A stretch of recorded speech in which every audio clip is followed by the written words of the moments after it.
Aloha, everybody. It's Philip from Educational Triage. I bet you never thought about the school bus. Do we really think about what school buses and schools and their relationships do and the effects they have on our kids? We investigate that. You'll be surprised. This is the Educational Triage Podcast. Welcome. We invite you to come along with us on an exploration of interviews, issues, and other exciting and relevant topics in education, especially alternative education. They say alternative education is a laboratory for mainstream education. Why? Well, join us every week and listen in as Philip Summers Aloha. and I, Tony Hunt, jump in feet first to discuss issues that may affect our classes, students, communities, as well as our teaching. Please subscribe if you enjoy and find relevance in what you experience here. And if you haven't left a quick review, please do. We appreciate your candor and insights so we can improve as we move forward. Now, let's see what's on board today. Aloha. Welcome to Educational Triage. I am Philip, and I'm here with Tony Hunt, the superlative host, more or less, of this program. Tony, good to see you. Good to see you too, Philip. How are you? I'm feeling pretty good. Oh, good. I'm feeling a little bit confused thinking about this bus thing, but it's a bit of a weird conundrum, isn't it? I mean, if you look at the history of school buses, and all of a sudden now they went as something that was very utile in some ways to an entitlement in many ways. You're kind of right. They used to be just a wagon back in the day, Horse-drawn. The 1800s. Yeah, they just drawn. And then you'd run out and go, oh, there's the wagon to school, get it or walk. And I imagine there were tons of kids piled on that thing if they needed to. Well, they'd run out and they just jump up on it, right? Yeah. There might be a little bit of a slowdown, but it was about 1880s. Am I right? Yeah, 1880s around there, yeah. And then they were replaced in the urban areas with roads. Of course, they had roads, so the cities replaced them with motorized vehicles made by the Wayne Company. And if anybody's ever been on a school bus, I remember seeing that made by Wayne, or it had Wayne. And I thought, why is this school bus always named Wayne? But I thought they were bluebirds. There's bluebirds too, yeah. That's right. There were bluebirds as well. Yeah. Bus 67. Mrs. Shields took me around in my elementary school days. Oh, I didn't have a school bus. Hold on. I always walked to school, or I took public transportation, or I rode my bike, or I drove. But when I was in kindergarten we had moved from one part of the city to another, to where we used to walk to school, and I was in kindergarten and my mom was working. One of her good friends was one of the school bus drivers. Ooh. And so when she picked up the kindergartners, I would get on her bus and then we would go everywhere, and then we would end up at her house and she'd fix me lunch and she'd take care of me until the end of the day. Wow, that's kind of cool. And my mom would pick me up. Yeah. So that was, as a student, that was really my only relationship with a school bus as far as transport home. Right, yeah. Well, yeah, chauffeur, school bus driver. I just had Mrs. Shields. And I had Mrs. Dunlop. You couldn't ride after your stop. You couldn't just hang on, and you had to have a note to go to your buddy's house. If you were going to get off at like Steve's house, you had to have a note, which is still the case. In fact, they keep a lot more track of the kids. I think these days they walk them out to the buses. They see that they're on the buses. They take roll. They account for every kid. That's a standard practice, Well, what's really interesting is that in the literature, it talked about how they it's become far more efficient, and they become far more fuel efficient, and that's going to figure in later, I know. But Yeah. they can also take attendance. Oh, I read about yeah. They can take attendance, and it's all charted out, so they know who's on the Yeah. bus and who's not on the bus, and Right. that can relay also to the district or to the schools. Yep. And it's got a direct contact. Yeah. Mhm. It's a cellular contact, I imagine.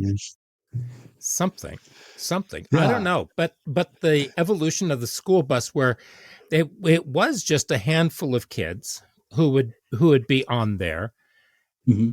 and it was maybe I think it started out with 8 or 9%, and Huh.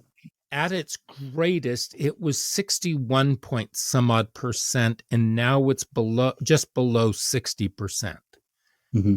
of students, between 50 and 60% of students who ride the school bus. Yeah. And there's a big increase in kids being taken to school by personal vehicle. Right. Now, what they Yeah. claim is that they take the place of 36 personal vehicles, Oh, and yeah. it would save each household 180 gallons of gas per year Hmm. if they were to take the school bus. However, Hmm. I know that in my former district, that if you lived within a mile radius of the school, you had to find your own transportation to the school. The bus That's was the, not going to yeah. pick you up. Oregon state law says that elementary school kids a mile and further are entitled to the bus transport. Mhm. It's not always that, starts at a mile out, but yeah, and a mile and a half for secondary students, middle school and secondary. Oh, So, okay. and the state of Oregon is actually really good at their bus transports. And here's another thing too. Excuse me. I looked into, remember the intramural bus? I don't know if you ever utilized it. The after You school could, activities bus? yeah, you could Yes. stay after school and then the bus took you home. And there used to be two of them, as I recall, but Hmm. then one became the late one. I looked and saw how many districts in Oregon still do that, and very few, but primarily in the Portland area, they do. There's a charter school, the Harmony Academy, actually in Lake Oswego, Hmm. and then there's Lake Oswego schools that do it, and there's a North Clackamas shuttle bus that takes kids from one high school to another, and their drop-off points are the high school, and I'm not sure how that works, but they must have some sort of programs that are at certain places. Oh, So they'll okay. take the bus over, and then So there'll be another students bus to take them back to their home high school. so students can take advantage of other programs that other high schools have, Yeah, and then they yeah, come back precisely. to their And I think point they of have five origin. schools now, which Oh, is interesting. knowing that high school or that school district. That's the Happy Valley kind of area, and then Milwaukee. I think Hmm. they had five or six schools they went around. So it's grown quite a bit since Clackamas, Rex Putnam, and Milwaukee. Oh, The interesting. three, yeah. But Everything's grown, of course. but getting back to Yeah, everybody else in the world and school buses, I think yeah, that it is one of those things where it's an evolutionized kind of concept, yeah, and children rely on it more and more. There are parents who are demanding, of course, if you are special needs or in special ed, then you can take the bus. That's yeah. provided for you, no matter Hmm. how far a distance you are. But we do have parents who will drive 2 blocks to take their children to school because they deem it as unsafe for their child to cross the Good. street. And it makes one wonder, have they encouraged their children to use common sense when they cross the street? Or You would hope so. You would hope it's so. it's interesting. There's But also a lot of crossing guards. So, well, not at the high uh, school level. And I oh don't no, know not that they no, have them not at the the high middle school. school level either. Mm, Because I'm not sure about that. Huh? Yeah, yeah. I do. They have at the elementary. There's always the Right. person with holding the sign. Right. Yeah, and that's okay. But, School buses. Yeah, go ahead.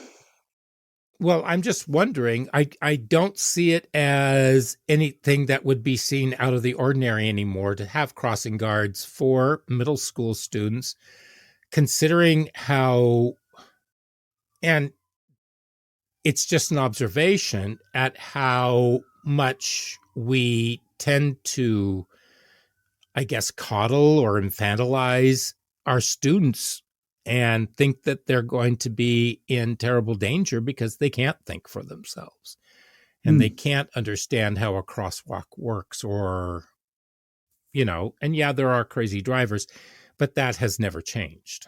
There's always been crazy drivers. It's interesting to note that urban kids get around a lot Mhm. on school buses and public transportation and Public walking. transport, yeah. Yeah, they'll go to, well, for instance, I know Portland Public Schools had a magnet program years back, and so if you wanted to go to the television and dance program that was at Hmm. Jefferson, you had to get to Jefferson, and that was Right. usually public transport. Or yeah, there were very school buses didn't travel all across the city, to catch kids from southwest to north, things like that. Well, no, and the alternative program that I worked at in North Portland, Mhm. over in the St. John's area, right next to the Overlook, the students would have to take public transport in order to go there. We didn't have the funds for a school Yeah, bus. So they actually, would yeah. take the public transportation, and we had kids coming from as far across as the West Hills. And they would have to go, and maybe it would be a 45-minute to an hour and a half bus ride for them each way, depending on the time of day and the traffic, etc. So, that being said, there are some really interesting numbers that came from the longer school bus ride for students. Isn't that correct? Well, we looked into that, and I had initially thought that there was some sort of correlation between longer bus rides or the lack of buses and student achievement. Mm-hmm. And I couldn't find a lot of correlative evidence about that. There were indications that longer bus rides would mean less attendance because either you're on the bus or you're not. So you Mm-hmm. don't come late. It's not like, oh, I missed the bus, get there. But then again, that's a problem with rural bus routes anyway. Bus routes in rural areas go on for flipping ever. Yeah, And in the cities, of course, they're all centralized around the neighborhood. right. So it's kind of interesting to see that. There wasn't any real strong correlation. I mean, because that's a characteristic of country schools, of rural schools. And I lived in rural communities, and yeah, growing up, we the kids would want to go to school because it was the hub of their social life. yeah, That was where they wanted to be because it was a heck of a lot more interesting than being on the farm all day, right? Or right. being out in the woods. And there were some kids that would be on the bus for an hour and a half, 2 hours in order to get there. And these were very remote, very small communities. And we're Right. talking about very eastern Oregon, northeastern Oregon, Yeah, like one where high there's school only for one almost road the in and entire, one road out. yeah, the entire county. Maybe there's two high schools, maybe one. You have to get to it. Yeah, Right. There were it, two. two. There, And yeah, they were supposed to go to ours. And yeah. they it was interesting because those kids on the longer bus routes got their homework done they figured out how to get their homework done as they were traveling.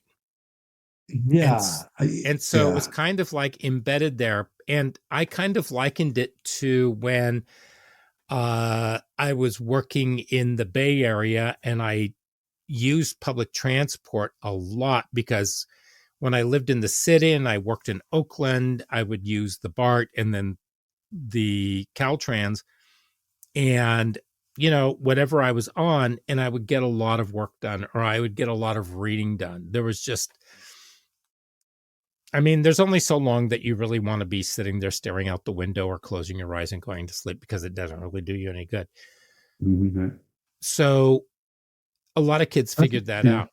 Now, that's what I figured a lot of kids on about little kids. farms, Yeah. I ran into the complaint as a teacher that the kids that were taking the bus, they just didn't have time on the bus. They couldn't get their homework done. And the parents complained every class expects their child to get homework done. And I would commiserate, but I also told the parents that most of the teachers I knew had allotted time in class for their child to get their homework done, or the majority of it. And Oh. so they probably should speak to their child about squandering away the time in class. And the Mm-hmm. parents came back with, well, that's the only time that they have really to visit. And I thought, you just don't want your kid to do anything, do you? Yeah. Hey, you're working hard to So, get them to do nothing. Yeah. yeah. But It's interesting though. You were right. I looked at the evidence on that on the rural stuff, and it just wasn't coming as long no. bus rides equal poor performance or poor attendance or anything like that. So I was thinking, Mm-mm. okay. And if you think about it, it's all relative. If you're used to a 45-minute bus ride, that's just your life. I mean, if you lived with a 5-minute bus ride and became 45 minutes, you'd be outraged, but thrown for a loop, perhaps, but not if it's a typical thing. Well, it would feel like you were going away for the weekend, right? I mean, Yeah. you're going Yeah, out kind of. to Bonnie's house, and Bonnie lives way out in the boondocks. Right. Last time you got to So, the on your city. way to Yeah. go to Bonnie's house in the boondocks, you are like not sure where you're going. Depends on Yeah. what the atmosphere is. And then there's also the question, how do you get back?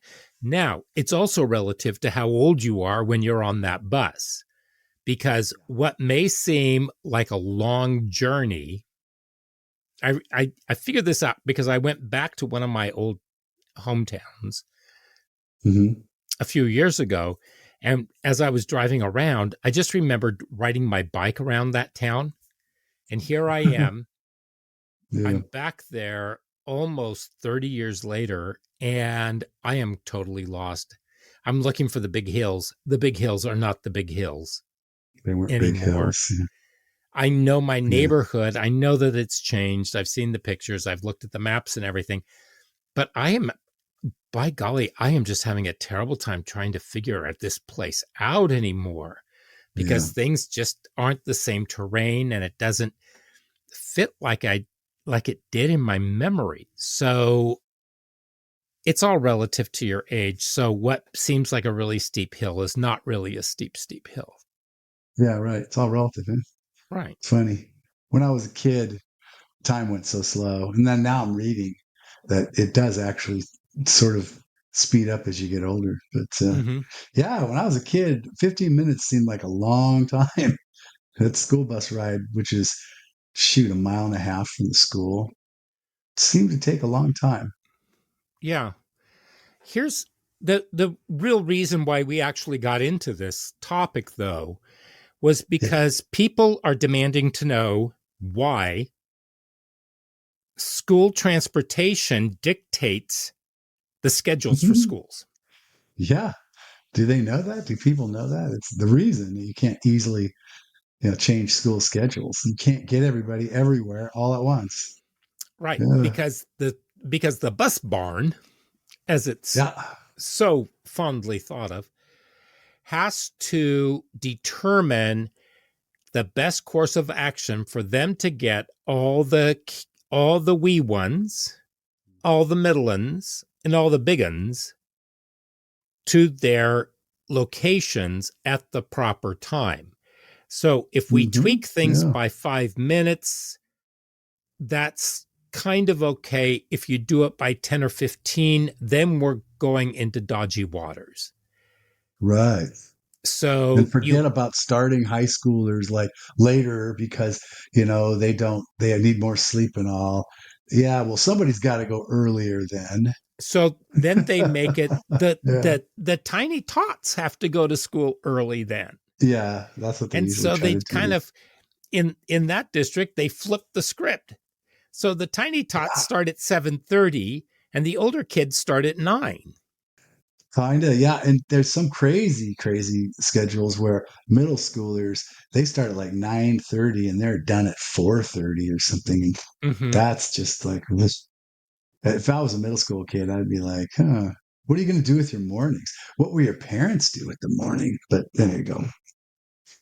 But then you see, but then, there are times that I will be at a stoplight, and as soon as that light changes, those school buses are barreling forward. And if there's a merge lane, they don't even look, they just go. And Uh, so it creates this real dangerous kind of atmosphere. So, I mean, I've seen them almost run red lights in order because they need to be on time. They can't be late.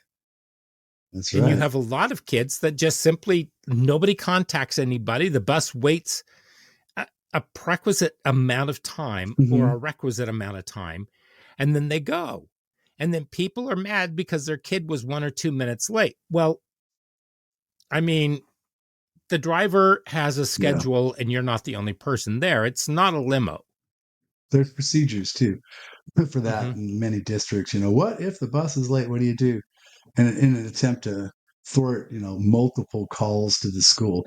Because back in the day, I don't know how they do it now. I know they have GPS tracking, but I don't know where it's tracked from. A lot of buses, but back in the day, it was like, well, we sent them off, we waved goodbye, we assumed they'd be home by their usual time, so we don't know what the heck's going on. I think the bus barn has all that data.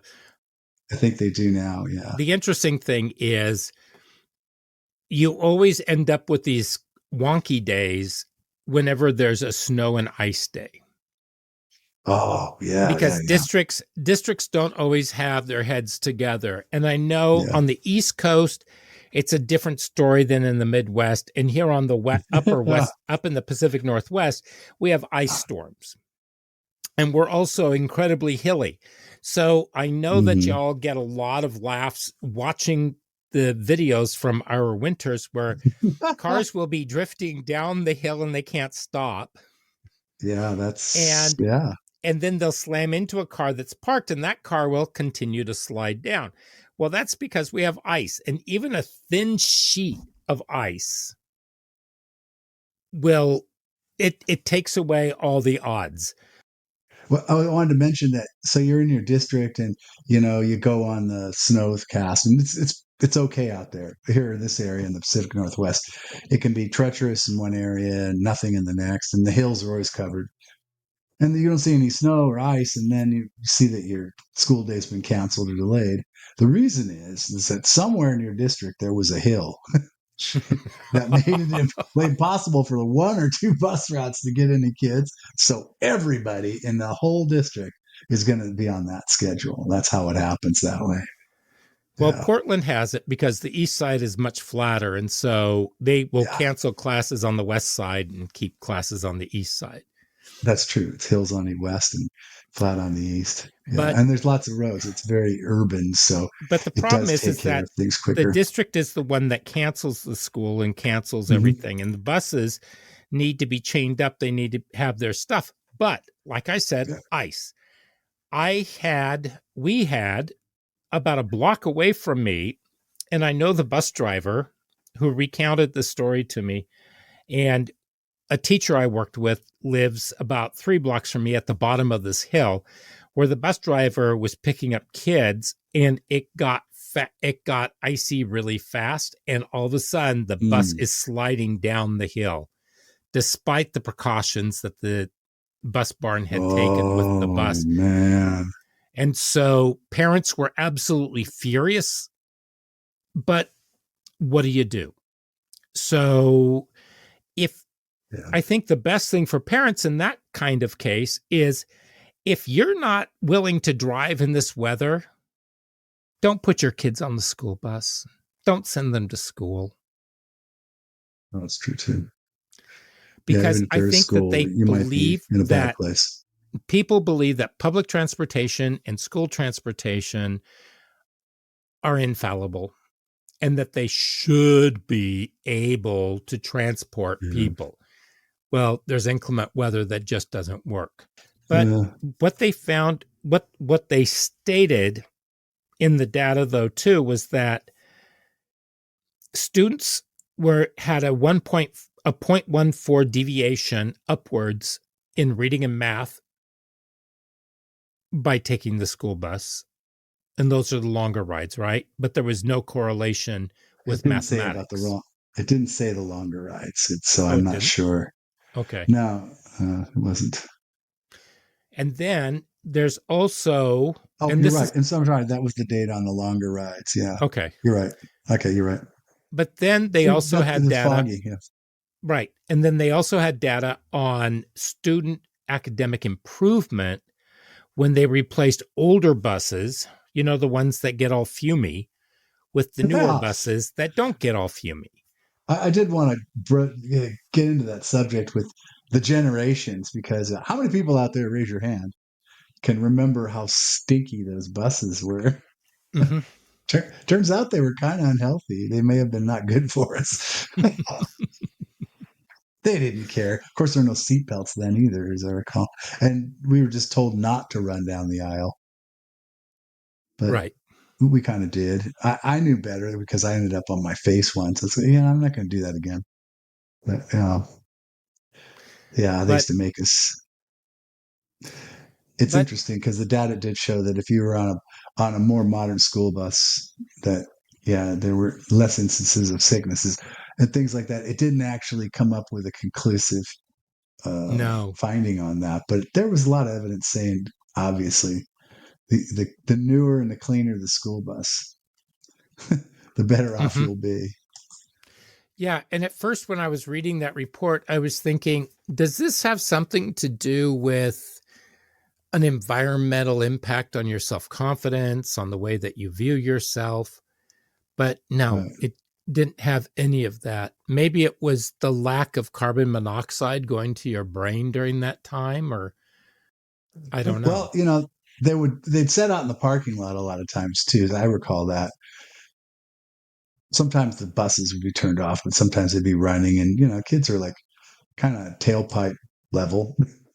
You think about that, and then of course, if you opened up the windows, which is what every kid wanted to do, then the Are bus you would saying that fill they with were that huff and diesel smell. bus? Yeah, basically, kids are huff and bus. You're right, huff and bus.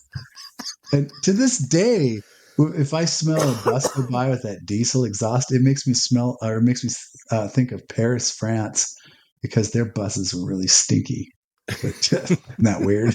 Yeah, it's such a lovely smell. Yeah, it's everything we were looking at. Mm-hmm. Like transportation outcomes on students in Michigan, for example. They were just a 0.5 to 1% increase in attendance rates and a 2 to 4% decrease in probability of being chronically absent, things like that. It's like, what? And then it get to the end of the paper and it would say, yeah, but we really couldn't draw any solid conclusions except for, like, duh, about the newer buses versus the older buses. Right. But what they So did that's find, kind of interesting. Yeah, the interesting thing though, is that chronic absenteeism went down. it did. It If the seems to kids were be. on if the kids were on a bus. Now, Yeah, in alternative ed, my kids who were on the school bus, because our yeah. program was within the high school, my last one, Mm, I still had kids who were chronically absent simply because of life circumstances. yeah. So they weren't going to be there. They would call me early in the morning and they would say, "What time does my bus come by to pick me up? I forget." That's how infrequently they came to school. And I would Right. have that written down because I realized that that might be a problem. And I would tell them, and they'd say, "Okay, I'm going." And it was just really, really interesting because the bus barn would call me and ask me about the kid. And it's like, well, I think the kid's probably going to be sporadic at best. So if the kid's not there, just keep going. I mean, what else Right. are you Yeah. going to say? Yeah. So, but it's not as though they don't notice the kids there or not there. And I think that you have the bus drivers themselves have personalities unto Mhm. themselves. And in a sense, they are kind of a good blast of reality for the students in many ways. They're another relationship that you can have with an Right. adult. Yeah. Right. It, But yeah.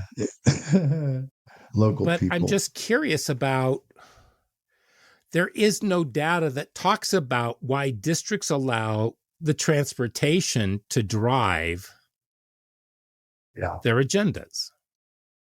And yeah, there's a lot of the data showed certain tendencies, though. And what it did show that most students don't live further than a 20-minute drive to the school they go to. And it didn't matter whether it was a charter school or a regular high school. They Mm-hmm. didn't always travel further than their peers in traditional schools. So yeah, I think everyone's kind of close to their high school anyway. If And you're in an perhaps urban or suburban setting, if you're in right. a Yeah, rural exactly. setting, if you're Then in a I think rural the setting, changes then I there. Yeah. think that you might have the ability to be a little further out. I did go to high school, and my second high school did not have school transportation. They were all on public transportation. And this Yeah. one friend of mine said he couldn't wait to get his driver's license because then he could be home an hour earlier every day. And I said, well, Ah, what are you talking about? Well, he lived 1, 2, 3, 4, 5 towns over, and he had to take right. Yeah. public transport. And then when he got to the last bus stop, his parents would be there to pick him up Mhm. because they ran a Yeah. ranch. And And so, yeah, their driveway was probably quite a long thing. yeah. And he Yeah. wasn't the only one. So then when another kid who lived one town closer got his driver's license, the parents would drive all the kids, they would drive their kids to his house, and then he would put them all Well, into his truck, and then they'd drive to school because it was faster than the school bus, faster than taking the public transportation. right. Yeah. But If still, you're in a long distance situation, it's not very accommodating. right, So right. that could be It a barrier to school attendance. It turns out that I couldn't find much evidence saying it was. it So, can be. It depends on what the school has. good. It depends on the stakes It and could be. Yeah. Yeah. what are the stakes for student attendance and graduation, for student learning and everything. And that's all on a case by case kind of situation because not every student is there to graduate from high school. Exactly. We don't know what's going on in that other 86 to 99% of their life. That's true. Yeah. It's also So, interesting to note that, as the country's changed, mhm, it vehicles have become like, I mean, an American has at least one vehicle, if not two, mhm, or three per family. And it used to be if you could afford a vehicle, that was great. But then you had the bus, and that was a vehicle, and that's even better. But now you have the choice, and data does show that a lot of people are driving their kids to school now, or their kids are driving. So mhm. there's just societally, we're just having more driving people. We prefer to drive if we can and if it's practical. I remember when I was in high school, I took the bus sometimes, but I rode in with a friend, others, things like that. Yeah. So yeah, it was kind of haphazard. And see, I It was remember in high interesting. school, Yeah. I would drive a lot of kids home. Oh, right there it is. Yeah, you're one of those Well, guys because you had a because license. we would be doing stuff after school. Right. And then Yeah. it's like, oh, can you take me home? Can you take me home? Can you take me home? Well, Right. I probably drove 45, 50 miles after school, taking people from one area to another because I went Um, to I was a private high school kind of kid, but I paid half my tuition. And that's back when tuition was affordable. But yeah. because I worked really hard, but I drove them all where they were supposed to go. And then I get home, I grab some dinner, and then I go to work. Yeah, or practice or something like that. Yeah. I remember those days. But it was very It, liberating to have a car, but yeah. you have to take that with a grain of salt because it's a little too liberating because you don't get as much homework done. And Oh, I that's got some studies. great Those are stories of studies that those have been rides. proven. Yeah. Yeah, you So, can't do that anymore. The laws have changed on that, of course. So if you're 16, generally speaking, 16 to 18, you can't have anybody other than a family member in the car with you, kind of thing. You can't pick up four of your friends and do the stupid stuff that we did with four of our friends in the car. But yeah, that's illegal now. Kids are well, probationary driving status. And if I you get would caught, say yeah, they that, say they don't drive till you're 18. but I would say that that actually adds to climate change because now you have more cars on the Oh, road rather yeah. than effective carpooling. That's So, anti-carpooling. yeah, it is. Think It about it is. because students are the Yeah. ones that are going to carpool far more That's a than good point. anybody Yeah. else. Now, maybe if there was a curfew on the carpooling, like let's say 5:30, 6 p.m., Well, there it could, is. There are curfews, but not on the pooling because you can't do that. But yeah, you can't yeah. be out after like midnight, I think, or 10 p.m. Unless you have a job. Things like that. Yeah, it's very conditional anymore. But see, if Back in you're the out day, for a you just throw his sport, keys and like, go, kid. Yeah. but see if you go out for a sport, there aren't necessarily buses that are going to take you home after you've been practicing. Well, there have. I mean, aside from the couple of school districts and such, there's no transportation after school activities. So No. yeah, that's a And pickle. it's only a couple of days a week that they actually have those. So Yeah. that means that you have to be privileged enough to either live close enough, have a bike, Right. have a car, have somebody else that can pick you up and take you. Or your parents pick There's you up and something take you. Yeah. else.